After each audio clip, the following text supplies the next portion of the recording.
to talk to you about the subconscious programming, your subconscious programming, and how it can hold you back. We've all heard of the subconscious, but what does that mean? The work I do is all about discovering the limitations in your subconscious and how that affects you, discovering what it is, kicking it out and replacing it with fresh stuff that relates to who you are now. I call that a desired outcome, how you prefer to be. Subconscious programming comes from your own life experiences. And when do those life experiences start? Well, they start in the womb. When you are in the womb, you're absorbing energy. Obviously, we don't think about that, but we're absorbing that from our parents, our mother especially. And it isn't how she feels about you particularly, it's how she is feeling about life and herself. And I would think a lot of pregnant women are not that peaceful sometimes.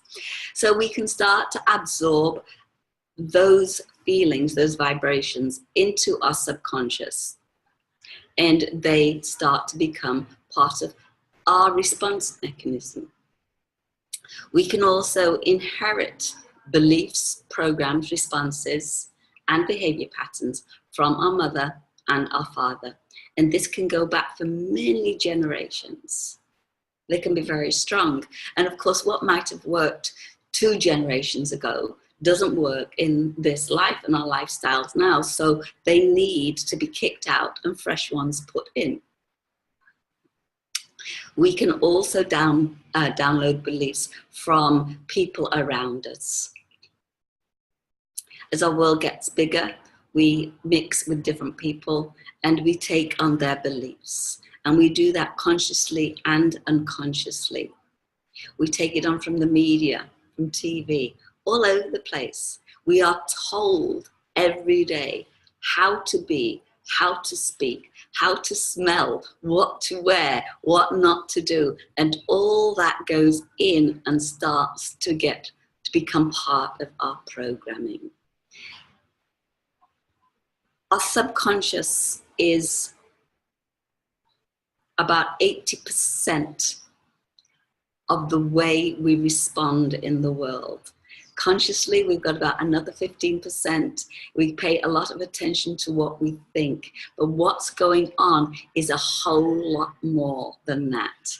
And until you start to delve into your subconscious negative programming, not the positive, you can keep all of that.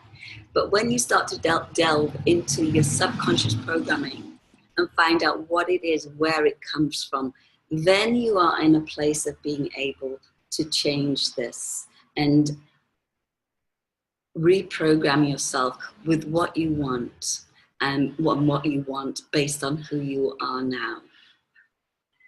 One note I will leave you with is, in many ways, by the time we get to about age 6 or 7, we've reached an age of judgment. We're able to make our own judgments based on our life experience of 6 or 7 years. And that 6 or 7-year-old quite often continues to run that programming until the day we die. So here's a question. If you had a major investment, a financial deal to complete, to consider, would you pass that to your 7-year-old self? I don't think so. But sometimes that's what we're doing. We are allowing our programming, going back to those early years, to control what we do in the moment at the age we're at now. It's fascinating. I love my work. I love the complexities of the subconscious. And most of all, I love discovering what's in the way, kicking it out and bringing in fresh stuff. I hope this has given you an interesting perspective, or maybe a new perspective on subconscious. If you've got any specific questions, I would love to hear from you. There isn't much I don't know in this area, because guess what? I had to reprogram myself. So I am a product of this work, and I would love to help you in any way I can. Namaste.